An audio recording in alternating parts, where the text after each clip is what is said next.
उस नेता को गधे पे बिठा के उसका मुंह काला करके और उसको घुमाना चाहिए और उसको ये बताना चाहिए, क्योंकि मैं उस आदमी को गधे से ऊपर कुछ नहीं मानती।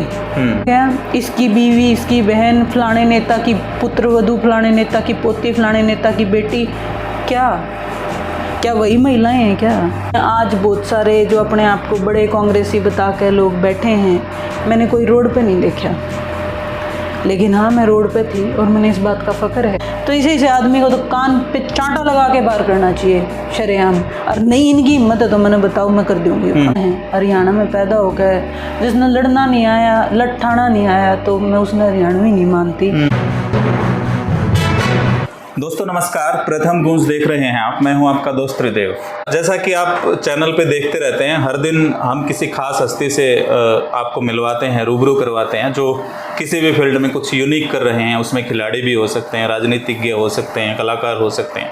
तो आज इसी कड़ी में हमारे साथ मौजूद हैं सोनिया दुहन जी। और सोनिया को एक क्रांतिकारी कहूँ, नेत्री कहूँ, या वो मुझे खुद समझ नहीं आता, समझने की कोशिश करेंगे ये खुद क्या हैं। सोनिया जी नमस्कार। राम राम।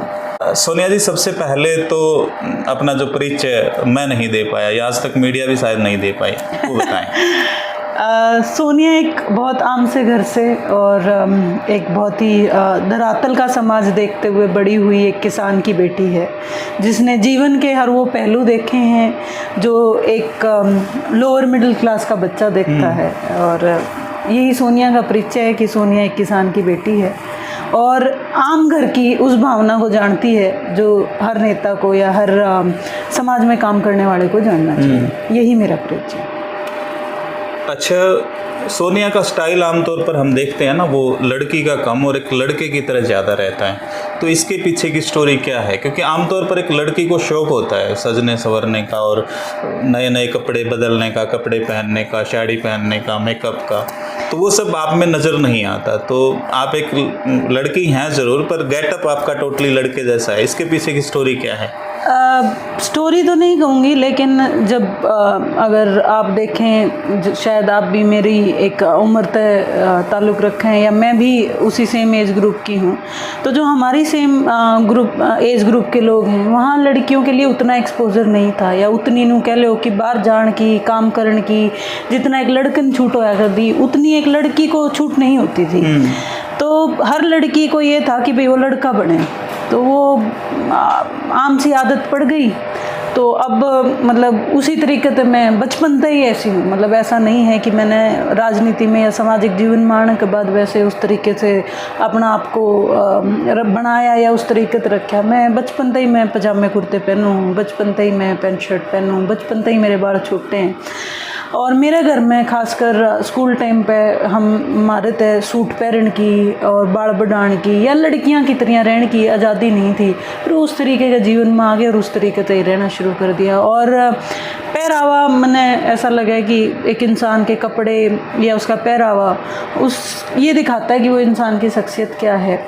और मैं अपना जो मेरा पहरावा है एक आम सा पहरावा है, और मतलब लड़के जैसा तो नहीं, लेकिन हाँ मिक्स सा है थोड़ा सा। छोटी सी उम्र है आपकी और काफ़ी बड़े सेंटर के लीडरों के साथ आपकी तस्वीरें जब भी गूगल करता है तो नज़र आती हैं। तो ये शुरुआत, ये राजनीति आपके अंदर, मतलब आपको कब लगा कि आपके अंदर एक अच्छा राजनेता है? नेता का तो नहीं पता था कि मेरे अंदर एक नेता है, लेकिन हाँ जब ये शुरुआत हुई तो एक जिस स्टेट से मैं ताल्लुक़ रखूँ, तो ये स्टेट ऐसा है कि ये अन्याय थोड़ा कम ही सब है। तो एक कोई ऐसी चीज़ थी जहाँ पे ठीक नहीं हो रहा था महाराष्ट्र में, हम भी उसका हिस्सा बने। और तो शुरुआत हो गई और स्टूडेंट पॉलिटिक्स में आ गए। होते होते कुछ ऐसी चीज़ें हुई बाद में, क्योंकि समाज के एक बहुत आम से करता है, या यूँ कह लो कि गांव में भी बहुत छोटा करता है संबंध था, तो जीवन के अच्छे बुरे सारे क्षण देख रखे थे। फिर मैंने धीरे धीरे शुरुआत करी, लगा कि भाई समाज के लिए काम करना चाहिए। अपना जीवन ठीक है, आप हर कोई अपना जीवन सुखी चाहे है, अपने माँ बाप ने सुखी चाहा, अपना घर ने सुखी चाहा है। मेरा घर, मेरा माँ बाप, मेरा बहन भाई, मेरे सारे सुखी हैं आज। तो अब मेरी जो है वो जिम्मेवारी समाज के प्रति बनती है और उसी में मैं कोशिश करती हूँ कि जो कष्ट मैंने देखे हैं या मेरे परिवार ने देखे हैं और जो ये कुछ नेता हैं जो सारा दिन बहकाने की कोशिश करते हैं, झूठों की जो ये राजनीति है, तो कोशिश करती हूँ कि कम से कम मैं उस चीज़ का हिस्सा ना बनूँ और जितना हो सके जो सही राजनीति है, जो लोगों के लिए सही में काम करा जा सके है, वो मैं करने की कोशिश करूँ। अच्छा, फिलहाल आप किसी पार्टी से जुड़ाव है आपका या फिर आप न्यूट्रल चल रहे हैं, कैसे है फिलहाल? देखिए, वैसे तो मैंने अगर आप देखो तो 6 अगस्त ने कांग्रेस ज्वाइन करी थी और फिलहाल मैं कांग्रेस का हिस्सा हूँ, लेकिन कांग्रेस का खुद नहीं, कांग्रेस ने नहीं पता कि क्या चल रहा है, तो हम क्या बताएंगे। तो हाँ, लेकिन मैं अपने लोगों में, अपने हल्के में या अपने स्टेट में जहाँ जहाँ मेरा आना जाना है या जिन लोगों के पास मेरी उठ बैठ है या संबंध है, कोशिश करती हूँ कि भाई उनके साथ मैं ज़रूर एक्टिव रहूँ, उनका सुख दुख में, उनके अच्छे बुरे में ज़रूर खड़ी रहूँ। लेकिन जिस पार्टी में मैं हिस्सा हूँ, जब मैं बात देखा करती इस पार्टी ने, तो मैंने न्यू लगा करता पता नहीं कितना अच्छा संगठन होगा, लेकिन वो जब भीतर आके देखा तो बड़े ऊंची दुकान फीके पकवान वाली बात मैंने लगी और बड़ी हताशा फील हुई कि जो संगठन, जो कांग्रेस इतनी बड़ी है और सबसे पुरानी पार्टी है, आज वो कांग्रेस रह नहीं गई। और खासकर हरियाणा में तो मैंने नहीं समझ में आता कि सोनिया जी, क्या रीज़न रहे कांग्रेस इस तरह से गर्त में कैसे है फिर, मतलब ये हालत क्यों हुई कांग्रेस की, क्या कारण लग रहे हैं आपको? अभी मैंने जो सबसे बड़ा कारण लगता है हमारी आपसी फूट और जो कुछ शीर्ष नेतृत्व, क्योंकि मैंने संगठन में बहुत लंबा काम करा है और बहुत ऊपर के लेवल पे काम करा है, तो मैंने देखा कि संगठन, जब किसी पार्टी का संगठन मजबूत होता है ना, तो ये MP MLA मायने नहीं रखते। और मैं खुद आज भी यही बात करती हूँ भी, ठीक है, मैं टिकटार्थी बनने की, उसमें भी टिकट लेने वालों की उसमें मैं भी थी, हर कोई चुनाव लड़ना हर किसी का अधिकार है, लेकिन संगठन एक बहुत बड़ी चीज़ हो गया है, कांग्रेस के पास संगठन नहीं है। और सबसे बड़ी बात, इतनी बड़ी पार्टी जो 10 साल सत्ता में रह ली, उनके पास संगठन ना होना बड़ा दयनीय बात है। और जो इनकी आपस की फूट है, जो 4 5 6 लीडर्स हैं, आपस की फूट एक बहुत बड़ा कारण रहा। और तीसरा जो सबसे बड़ा कारण मुझे दिखा, कुछ विशेष नेताओं ने हर हल्का में 8-8 10-10 60-60 50-50 नेता तैयार कर दिए, टिकटार्थी तैयार कर दिए। तो कौन टिकटार्थी, हर कोई सोनिया दुहन नहीं होता कि साथ में जाकर खड़ा हो जावे। बाकियां ने, मतलब मैंने नू लगा कि जितान तो ज़्यादा हरान के काम करे, और ज़्यादातर अगर आपने देखे हों कि सारे ने निर्दलीय पर्चे जरूर भरे हैं। तो अगर एक जगह पे वैसे ही बीजेपी वोट मैनेजमेंट बहुत स्ट्रॉन्ग करे है और इस तरीके का काम हो जाए, भाई जो टिकटार्थी थे, जो वोटर थे, वो ज़्यादातर टिकटार्थी थे, जो आपके लिए काम करने लग रहे थे, तो नेताओं ने उनको मनाने की, उनसे बात करने की कोशिश ही नहीं करी। क्योंकि जो कुछ लीडर्स थे जो अपने न्यू सोच रहे थे कि हम ये बनेंगे वो बनेंगे, वह तो रोज सपने लेके सोए थे, वह राम ने राम नहीं कहे थे। उन्होंने मनाने की बात तो बहुत दूर है, उनने बात करना भी शायद इन टिकटार्थियाँ थे जो ये निर्दलीय फार्म भर चुके थे, बात करना भी जरूरी नहीं समझा। अच्छा, आप है ना लगातार मतलब पीड़ितों के साथ, जहाँ कहीं किसी के साथ अन्याय होता है वहाँ खड़ी नज़र आती हैं, किसानों की बात हो या महिलाओं की बात हो, तो ये प्रेरणा कहाँ से मिलती है? आप मतलब किसको आइडल मानते हैं अपना? क्योंकि इतना निडर होकर इस तरह से कूद जाना आसान तो नहीं है। हर इंसान अपना आइडल खुद ही होता है, और लेकिन आप भगत सिंह की धरती पे हाँ, आप सर छोटू राम की धरती पे हाँ, और लड़ना हम सब के खून में है, हम सब लड़ना जाने हैं। हरियाणा में पैदा होकर जिसने लड़ना नहीं आया, लठाना नहीं आया, तो मैं उसने हरियाणवी नहीं मानती। और जो गलत आगे झुक जा तो वो हरियाणवी भी नहीं है। ये मेरा खून अलाउ नहीं करता कि गलत होने लग रहा है, मैं चुप बैठी रहूं।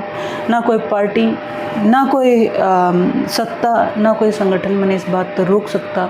जो कदे मैं किसी टाइम पे किसी पार्टी का हिस्सा हो यार, वो सत्ता पक्ष हो यार, अगर वहाँ पे भी गलत होया तो मैं बोलने का हिम्मत रखती हूँ कि गलत होने लग रहा है। और अगर आप मेरा पूरा पॉलिटिकल करियर उठा के देखोगे तो मैं तो उस दिन भी चुप नहीं रही अन्याय के खिलाफ। जब ओन लग रहा था और यूँ था कि आज चुप रहने थे तड़के मेरा एक बहुत बड़ा, मेरा जो 12 साल की राजनीति का रिजल्ट मैंने मिल जाएगा, लेकिन झुकना मेरे खून में नहीं है और मुझे नहीं आता झुकना, और ख़ासकर गलत के सामने झुकना नहीं आता।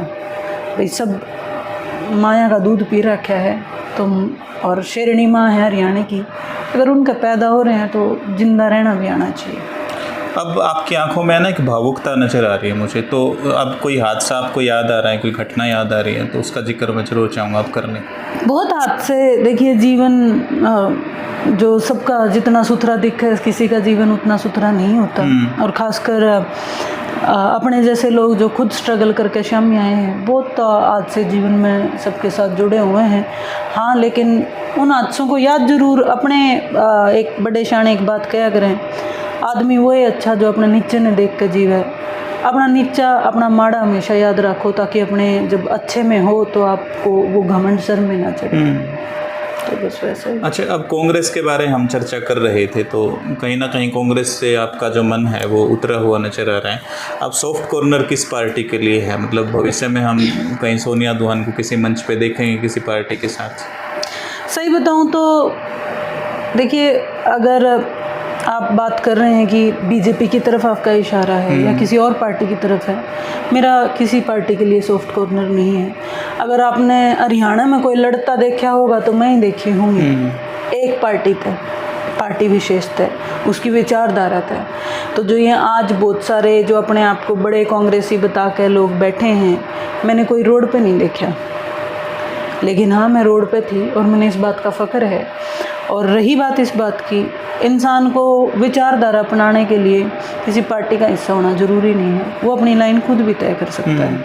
आप में हिम्मत होनी चाहिए, जज्बा होना चाहिए, आप सब कुछ कर सकते हैं। तो मेरा किसी के लिए सॉफ्ट कॉर्नर नहीं है। सॉफ्ट कॉर्नर मेरी विचारधारा कांग्रेस विचारधारा है, मेरी विचारधारा एक सेंट्रलाइज्ड विचारधारा है। तो खैर जिस स्टेट में आप यहाँ पूरे के नेता MLA ने नहीं पता विचारधारा क्या है, इस शब्द का मतलब ही नहीं पता, तो मतलब मुझे नहीं लगता है कि मुझे इस बात को एक्सप्लेन भी करना चाहिए। मैं आपके जीवन तक ही रहना चाहता था, लेकिन कुछ एक सवाल है मेरे माइंड में जो लगता है मुझे पूछ लेने चाहिए। अब जैसे व्योमिका सिंह और जो कुरैशी जो थी, किसी आतंकवादी की बहन कह दिया किसी बीजेपी के नेता ने, तो क्या लगता है क्या होना चाहिए इसमें? उस नेता को गधे पे बैठा के उसका मुंह काला करके और उसको घुमाना चाहिए और उसको ये बताना चाहिए, क्योंकि मैं उस आदमी को गधे से ऊपर कुछ नहीं मानती।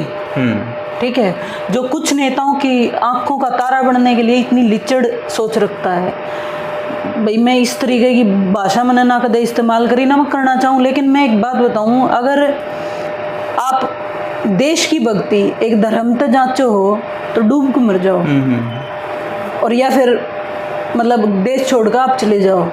जितना योगदान इसमें एक धर्म का है, उसका बराबर का योगदान उस दूसरे धर्म का भी और तीसरे का भी और चौथे का भी है। क्यों भूल जाऊँ वहाँ पे इस बात में? और शर्म आनी चाहिए। और मैं तो बीजेपी को कहूँगी उसको तुरंत प्रभाव से निष्कासित कर देना चाहिए, अगर पार्टी सही में स्ट्रांग है तो। मैंने सुना है बीजेपी बड़ी स्ट्रांग पार्टी है, बड़े तड़फड़ निर्णय हुए हैं, तो इसे आदमी को तो कान पे चांटा लगा के बाहर करना चाहिए शरेआम। और नहीं इनकी हिम्मत है तो मैंने बताऊँ मैं कर दूँगी। आप एक महिला हैं और युवा भी हैं, तो सरकारें लगातार दावा कर रही हैं, चाहे पिछली सरकारों की बात हो, हमने महिलाओं के लिए ये कर दिया वो कर दिया। एक्चुअल में आपकी नज़र में महिलाएं कहाँ खड़ी हैं? ज़ीरो पे। पहले भी हम ज़ीरो थे, आज भी हम ज़ीरो हैं। अब आप एक बात बताओ, जो ये दावा करती हैं पार्टियां, चाहे बीजेपी हो कांग्रेस हो, कांग्रेस की हमारी बड़ी लीडर हैं, बहुत सारी बातें बोलते हैं कि मैं लड़की हूँ, लड़ सकती हूँ। बीजेपी बोलती है पढ़ेगी नारी तो बढ़ेगा समाज, ये वो बहुत कुछ बोला जाता है, बेटी बचाओ बेटी पढ़ाओ। सबसे पहले तो मैं बीजेपी की एक बात बताऊंगी, बेटी बचाओ आजकल वैनों में आते हैं, अबॉर्शंस होते हैं, घर में होने लग रहे हैं। आज सेक्स रेशियो और गिर रहा है हरियाणा जैसे स्टेट में। उसके बाद अगर आप बात करो सशक्तिकरण की, कितनी इंडिविजुअल महिलाओं को जिनका खुद का प्रोफाइल था आपने बढ़ाया दोनों पार्टियों ने। किन लोगों को बढ़ाया गया? इसकी बीवी, इसकी बहन, फलाने नेता की पुत्रवधू, फलाने नेता की पोती, फलाने नेता की बेटी। क्या वही महिलाएं हैं क्या? समाज में। एक्चुअल तो आपने किसी को बताया ही को नहीं। एक्चुअल में तो जो सशक्तिकरण होना चाहिए था, जो मेहनत करके आ रहे हैं आगे, उनका तो कोई प्रोफाइल ही नहीं है। जो आपके घर पे फाइल लेके खड़ा रहा, आपने बना दिया। तो ये जो महिलाओं को बढ़ाने की, बराबरी में लाने की बात है, ये चुनाव का एक मुद्दा है। क्योंकि आने वाले टाइम पे सबको पता है भी, आदमी तो झाड़ पे छोड़ के देख लिए, ईब लुगाई बच रही हैं, इन और झाड़ पे छोड़ना। तो प्रोपोगंडा कब शुरू हुआ है? महिला सशक्तिकरण का इलेक्शन के 6 महीना पहला। इतने पैसे दे देंगे, यो कर देंगे, वो कर देंगे। अरे 2,500 रुपये देने से वो लड़की सशक्त नहीं हो रही है। उसकी एजुकेशन देखो। आज लड़कियां, मैं देखूं, अनमूनन देखूं, हर घर में PhD करी हुई लड़की घर बैठी हैं।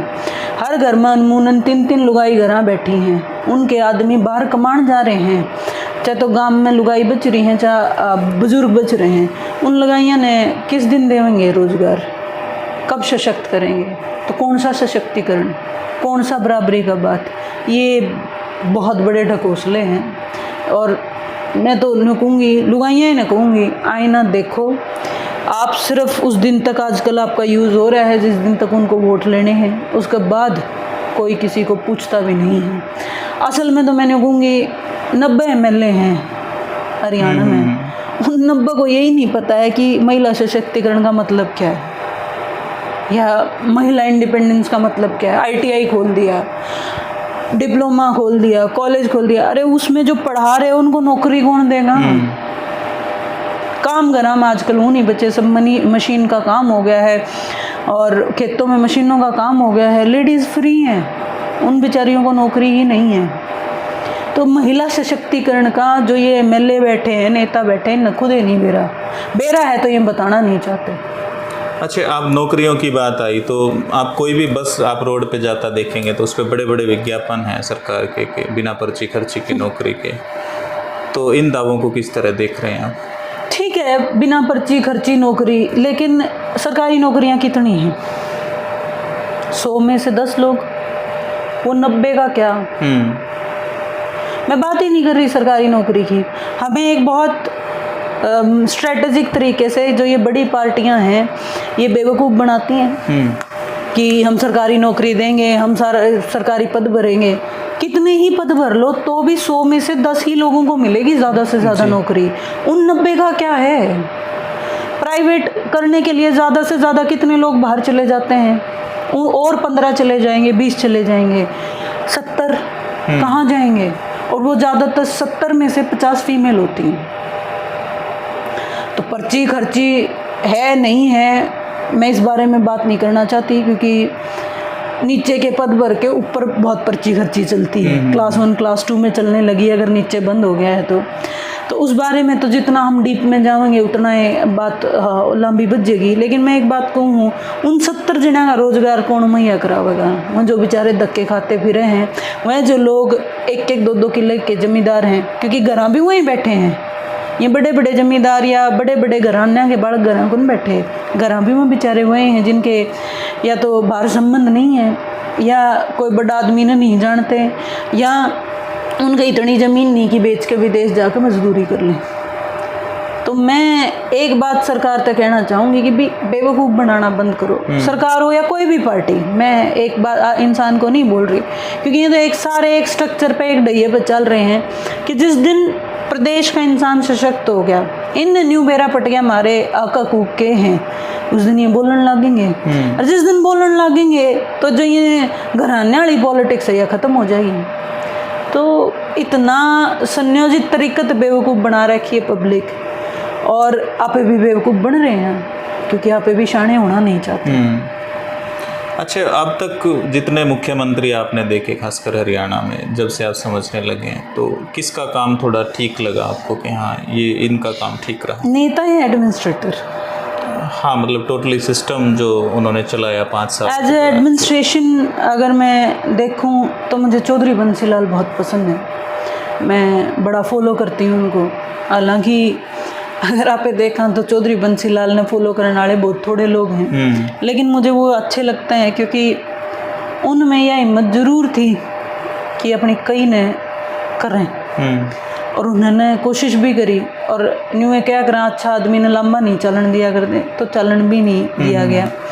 उसके बाद अगर मुझे एक नेता के तौर पे कोई बहुत पसंद है तो मैं चौधरी देवीलाल और उन सर छोटू राम को मैं अपने स्टेट में सब तक गणा, क्योंकि आपने सीएम कंडीशन लाई तो इसलिए मैंने सर छोटू राम का नाम नहीं लिया, लेकिन हाँ चौधरी देवीलाल को भी मैं बहुत फॉलो करती हूँ।